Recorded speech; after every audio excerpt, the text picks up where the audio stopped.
اعوذ باللہ من الشیطان الرجیم بسم اللہ الرحمن الرحیم۔ آج کا جو ہمارا عنوان ہے وہ ہے فرقہ واریت قرآن کی روشنی میں۔ یعنی آج کے معاشرے میں 99% لوگ جو ہیں وہ فرقہ واریت کا شکار ہیں، اور ہر گروہ ہر فرقہ یہ سوچتا ہے کہ وہ حق پہ ہے اور وہی جنت الفردوس کا حقدار ہے۔ لیکن قرآن اس بارے میں کیا کہتا ہے، اور فرقہ واریت کی بڑی سختی سے مذمت کرتا ہے۔ لیکن چونکہ یہ آیات قرآن پاک ہم خود سے نہیں پڑھتے تو ہمیں یہ نہ بتلائی جاتی ہیں، اور اگر بتلائی جاتی ہیں تو اس کی غلط انٹرپریٹیشن کی جاتی ہے۔ سب سے پہلے سورۃ الانعام آیت نمبر 159، پارہ نمبر 8۔ جن لوگوں نے اپنے دین میں تفرقہ ڈالا، یعنی گروہوں میں بٹ گئے اور گروہ گروہ بن گئے، تمہارا ان سے کوئی سروکار نہیں۔ یعنی اللہ رب العزت آپ صلی اللہ علیہ وآلہ وسلم سے یہ ارشاد فرما رہے ہیں کہ جن لوگوں نے دین کے ٹکڑے کر دیے، یہ پہلی قوموں میں بھی ایسا ہوتا ہے، یہودیوں میں بھی، نصارہ میں بھی، اور اب مسلمانوں میں بھی یہ بڑی شدت سے فرقہ واریت جو ہے وہ سرایت کر چکی ہے۔ تو اللہ آپ صلی اللہ علیہ وآلہ وسلم سے فرما رہے ہیں کہ جن لوگوں نے اپنے آپ کو اسلام کے اندر گروہ در گروہ تقسیم کر لیا، سارے اسلام مسلمان ہونے کا دعویٰ کرتے ہیں، تو تمہارا ان سے کوئی تعلق نہیں، ان کا معاملہ بس اللہ کے حوالے، وہ ان کو بتائے گا جو کچھ وہ کرتے تھے۔ اس میں واضح بتایا گیا کہ فرقہ واریت نہیں، دین ایک ہی ہے، آدم علیہ السلام سے لے کر آپ صلی اللہ علیہ وآلہ وسلم تک دین ایک ہی ہے۔ اور وہ دین کیا ہے؟ اللہ کی توحید، اللہ وحدہ لا شریک ہے، وہی مالک ہے، وہی خالق ہے، اور جو رسول آئے ان کی اطاعت کرنی ہے اور آخرت پر یقین رکھنا ہے۔ شریعت تھوڑی بہت تبدیل آتی رہی موقع کی مناسبت سے، دین ایک ہی ہے۔ اس میں پھر انہوں نے اپنے آپ کو تقسیم کرنا شروع کر دیا۔ اگلی آیت سورۃ یونس آیت نمبر 19، پارہ نمبر 11۔ ابتدا میں سارے ایک ہی امت تھے، بعد میں انہوں نے مختلف عقیدے اور مسلک بنا لیے، اور اگر تیرے رب کی طرف سے پہلے ہی ایک بات طے نہ کر لی گئی ہوتی تو جس چیز میں وہ باہم اختلاف کر رہے ہیں اس کا فیصلہ کر دیا جاتا۔ کیا مطلب؟ کہ شروع میں سارے ہی تھے، لیکن پھر بعد میں عقیدے اور مسلک بناتے گئے، گروہ در گروہ تقسیم کرتے گئے۔ اور اگر اللہ نے، کیونکہ قیامت تک یہ فیصلہ قائم کرنا، قیامت کو فیصلہ ہونا ہے کون حق پہ ہے کون، اگر پہلے ہی کر دیتا پھر امتحان کس چیز کا؟ پھر آپ جنت اور دوزخ کے حقدار کیسے ٹھہرائے؟ یہ آپ نے خود ریسرچ کرنی ہے، تحقیق کرنی ہے، دیکھنا ہے، جو حق پہ ہے اس کے ساتھ کھڑے ہونا ہے، اندھی تقلید نہیں کرنی۔ آپ کو لگتا ہے کہ یار یہ ہاں میری جماعت میں یہ مسئلہ ہے، لیکن چونکہ وہ میرا فرقہ ہے، میری جماعت ہے، میں اس کی ہاں میں ہاں ملاتا چلا جاؤں۔ ہم ایسے معاشرے میں جی رہے ہیں، اور اسلام اس کی سختی سے مذمت کرتا ہے۔ سورۃ الحجر آگے دیکھیں، آیت نمبر 90، 91، 92، 93 اور پارہ نمبر 14۔ یہ اسی طرح کی تنبیہ ہے جیسی ہم نے ان فرقے بنانے والوں کی طرف بھیجی تھی جنہوں نے اپنے قرآن، یعنی یہودیوں کی بات ہو رہی ہے، قرآن جس کی وہ تلاوت کرتے تھے، یعنی یہاں پر تورات کی بات ہو رہی ہے کہ تورات کو ٹکڑے ٹکڑے کر ڈالا، تو قسم ہے تیرے رب کی، ہم ضرور ان سب سے پوچھیں گے کہ یہ تم کیا کرتے رہے ہو۔ اب یہاں کا جو علماء ہیں وہ کہیں گے یہ تو یہودیوں سے بات ہو رہی ہے، ان سے پوچھیں گے انہوں نے دین کو ٹکڑے ٹکڑے کیوں کیا۔ تو یہ جو قرآن پاک میں یہودیوں کی، عیسائیوں کی، بنی اسرائیل کی قوموں کی مثالیں دی جاتی ہیں، وہ اس لیے دی جاتی ہے کہ ان میں یہ خرابیاں تھیں۔ اے امت محمدیہ، تم نے یہ خرابیاں نہیں کرنی، تم نے دین کے ٹکڑے ٹکڑے نہیں کرنے، اور تیرے رب کی قسم، قسم ہے تیرے رب کی، ہم ضرور ان سے پوچھیں گے، ہم سے بھی پوچھیں گے، جنہوں نے دین کے ٹکڑے اپنی فرنچائزز بنا لی ہیں ان سے بھی پوچھا جائے گا۔ آگے چلیں، قرآن پاک بتا رہا ہوں، میں قرآن کی ساری آیتیں بتا رہا ہوں، آپ خود اس کو ریسرچ کریں، اور جو میں کہہ رہا ہوں دیکھیں کہ ترجمہ یہی ہے۔ سورۃ النحل آیت نمبر 64، 64، پارہ نمبر 14۔ ہم نے یہ کتاب آپ صلی اللہ علیہ وآلہ وسلم پر اس لیے نازل کی کہ آپ ان اختلافات کی حقیقت ان پر کھول دیں جس کے اندر وہ اختلاف کر رہے ہیں، جھگڑ رہے ہیں۔ تو یہ قرآن اس لیے نازل کیا کہ ان جھگڑوں کو ختم کرنے کے لیے آیا ہے۔ لیکن قرآن پڑھے کون؟ پڑھتا کون ہے؟ سوری 90% لوگ تو ہمارے ہاں قرآن پڑھتے نہیں ہیں، 90 تو نکل گئے، وہ جو 10% رہ گئے ہیں اس میں سے جو 9 لوگ ہیں 90%، اس 10% میں سے وہ اندھا دھند پڑھے جا رہے ہیں، پڑھنے کا ثواب ہے، سمجھ کے کوئی نہیں پڑھتا۔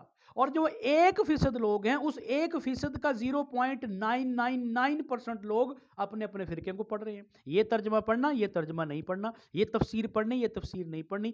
ہاں 0.0001% لوگ ہیں جو صحیح دین، جو صحیح اللہ رب العزت اور رسول صلی اللہ علیہ وسلم کی تعلیمات کو سیکھنے کے لیے پڑھ رہے ہیں، ورنہ تو کنویں کے مینڈک۔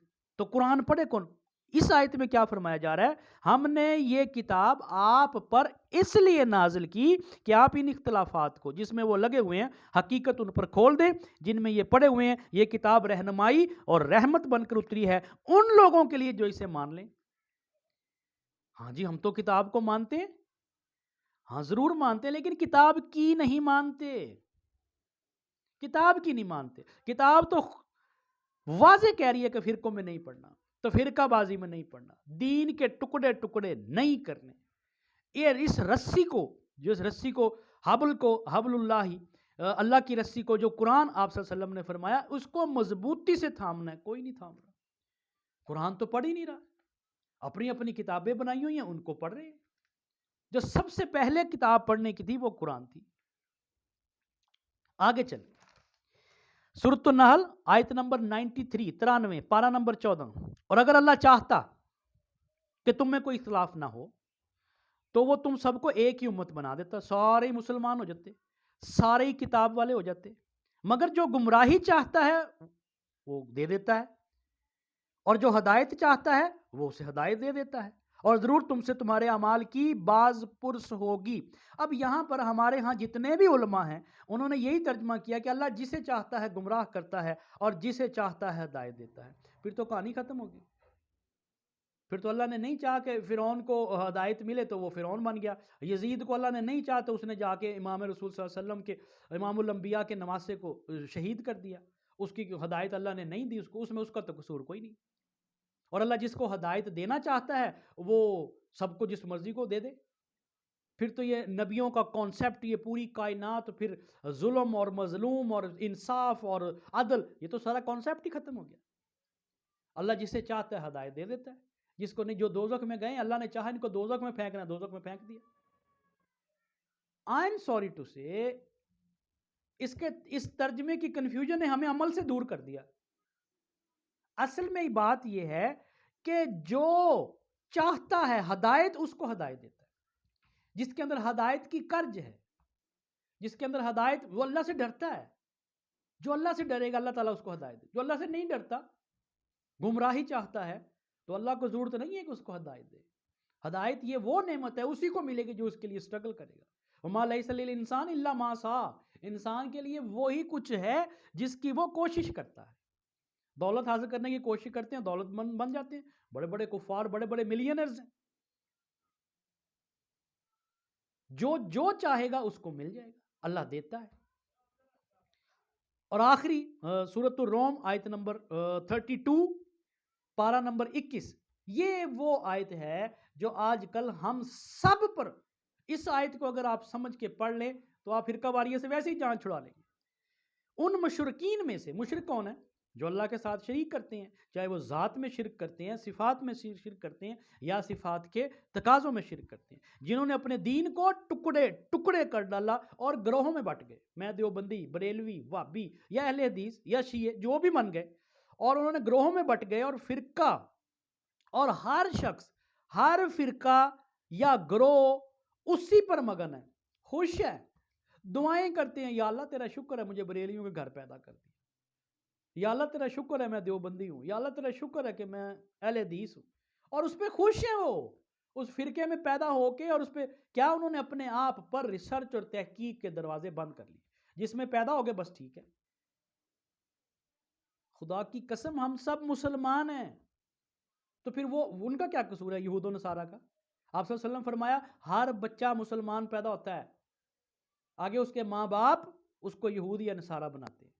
ہر بچہ مسلمان پیدا ہوتا ہے، آگے اس کے ماں باپ اس کو دیوبندی، بریلوی، اہل حدیث یا شیعہ بناتے ہیں۔ سب کا دین ایک ہے اور اس میں جو اس کے پاس ہے اس میں وہ خوش ہے. اب میں عام لوگوں سے مخاطب ہوں, عام لوگوں سے, کہ وہ کریں کیا, ہمیں تو سمجھ نہیں ہے.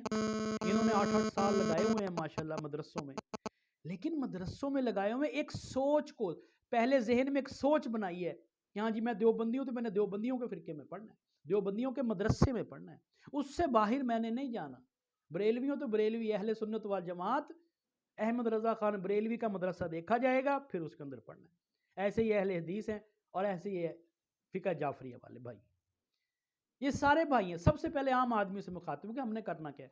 پہلا کام, اپنے اوپر سے یہ لیبل ہٹا لیں, یہ لیبل ہٹا لیں. یہ قرآن کی آیات میں نے بیان کی ہیں, جتنی بھی میں نے آپ کو بتائی ہیں قرآن کی آیات, اپنے اوپر سے لیبل ہٹا لیں. دوسرا, ایک دوسرے سے نفرت کرنا چھوڑ دیں. ہاں اپنے اپنے مسائل ہوں گے, نفرت چھوڑ دیں.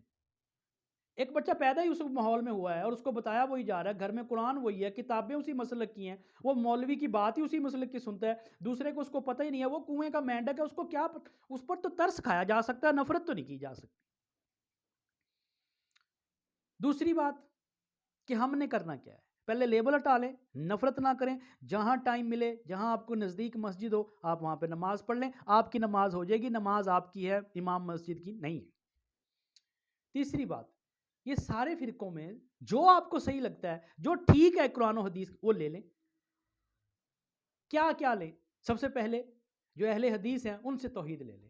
جو توحید اہل حدیثوں نے بیان کی ہے, خدا کی قسم جو ان کا ایک مقدمہ ہے بڑا سٹرونگ ہے توحید کے اوپر. توحید ہو تو ایسی ہو, مالک اللہ, خالق اللہ, بنانے والا اللہ, یہ تعویذ گنڈے سب ختم, کچھ نہیں, صرف اللہ. توحید اہل حدیث سے لے لیں. صحابہ کے بغیر بھی گزارا نہیں, دین پھیلا ہی صحابہ سے. صحابہ نے اپنے مال, اپنے جان, اپنے بچے, اپنے ماں باپ قربان کر دیے اللہ اور اس کے رسول پر. جنگوں میں دیکھ لیں, تبلیغ میں دیکھ لیں, صحابہ آپ صلی اللہ علیہ وسلم فرمائے ستاروں کی مانند ہے, جو جس کی اقتدا کرے گا وہ کامیاب ہوگا. تو جو دیوبندی ہیں ان سے صحابہ کی محبت, صحابہ کی اطاعت لے لیں, بہترین انہوں نے مقدمہ پیش کیا. بریلوی حضرات, ان سے عشق رسول لے لیں. خدا کی قسم عشق رسول لینا ہے تو بریلویوں سے لیں. یہ بالکل ٹھیک کہتے ہیں جو دوسرے لوگ کہتے ہیں کہ نبی بڑے بھائیوں جیسے, قطعاً نہیں ہیں, بڑے بھائی جیسے نہیں ہو سکتے. وہ امام الانبیاء ہیں, نبیوں کے امام ہیں, وہ بڑے بھائیوں جیسے, عام انسانوں جیسے کیسے ہو سکتے؟ وہ اللہ کے رسول ہیں, بعد از خدا بزرگ تو ہی قصہ مختصر, رونگٹے کھڑے ہو جاتے ہیں آپ صلی اللہ علیہ وآلہ وسلم. عام انسان تو سورج کو نہیں دیکھ سکتا. حضرت موسیٰ علیہ السلام کوہ طور پر بے ہوش ہو گئے تھے اللہ کے جلوے کو دیکھ کر. امام الانبیاء معراج پر جا کے اللہ کو دیکھ کے آئے, وہی نازل ہوتی ہے ان پہ, فرشتوں. یہ عام انسان کیسے ہو سکتے, یہ بڑے بھائی جیسے کیسے ہو سکتے ہیں؟ عشق رسول آپ بریلویوں سے لے لیں. اور اہل بیت کے بغیر تو, پھر اہل بیت کی محبت کے بغیر تو اسلام ہے ہی نہیں. اور اللہ کے رسول نے تاکیداً فرمایا ہے کہ میں 2 چیزیں چھوڑے جا رہا ہوں. یہ جو باقی مکتب فکر ہیں, چاہے وہ دیوبندی ہیں, چاہے وہ اہل حدیث ہیں, اس حدیث کو تو وہ میں نے سنی نہیں آج تک ان کے منہ سے کبھی جلدی سے, کہ میں 2 چیزیں چھوڑے جا رہا ہوں. یہ حجۃ الوداع میں بھی آپ نے کہا, ایک قرآن اور دوسری اہل بیت کی محبت. وہ اپنے شیعہ بھائیوں سے لے لو. اہل بیت نو ڈاؤٹ کہ آپ صلی اللہ علیہ وسلم کی جو بیویاں ہیں ہماری ام الہات, وہ بھی اہل بیت, لیکن اہل بیت علی کے بغیر ممکن نہیں, فاطمہ الزہرا کے بغیر ممکن نہیں, حسن اور حسین کے بغیر ممکن نہیں. اہل بیت کی محبت اس کے بغیر تو گزارا ہی نہیں ہے. یہ کیسے ہو سکتا ہے کہ اہل بیت کی محبت کے بغیر ہم دین اسلام پر, محبت ہوگی تو اطاعت ہوگی, اطاعت ہوگی تو اللہ کے رسول تک پہنچیں گے. کیونکہ محبت کے بغیر اطاعت بغیر لذت کے اطاعت ہے. محبت ہی تو لذت پیدا کرتی ہے اطاعت میں. اور محبت اللہم صلی علی محمد و علی آل محمد, یہ نماز میں پڑھتے ہیں. رحمت نازل فرما رسول صلی اللہ علیہ وسلم پر اور ان کی آل پر. تو آپ جو فقہ جعفریہ والے بھائی ہیں ان سے آپ اہل بیت کی محبت لے لیں, لیکن نفرت نہ کریں. یہ میں نے آپ کو ایک کلیہ بتا دیا, عام انسان کے لیے سب ٹھیک ہے, مت نفرت کریں. آج جس جگہ پر ہم پہنچ گئے ہیں, دجالیت عروج پہ ہے, کفر اکٹھا ہو گیا, یہود و نصارہ اکٹھے ہو چکے ہیں, فلسطین کو تباہ و برباد کر کے رکھ دیا ہے، بچوں کو ذبح کیا جا رہا ہے، اور یہاں پہ ہم دیوبندی بریلوی اہل حدیث بھی کھیل رہے ہیں۔ خدا کے لیے اکٹھے ہو جاؤ، مسلمان ایک ہے، دین ایک ہے، رسول ایک ہے، قرآن ایک ہے، قبلہ ایک ہے، پھر یہ نفرتیں کیوں ہیں؟ اللہ کا واسطہ قرآن کو پڑھیے، قرآن کو سمجھیے۔ سبحان ربک رب العزت عما یصفون وسلام علی المرسلین والحمد للہ رب العالمین وصلی اللہ تعالی علی خیر خلق محمد وعلی آلہ وصحابہ اجمعین برحمتک یا ارحم الراحمین۔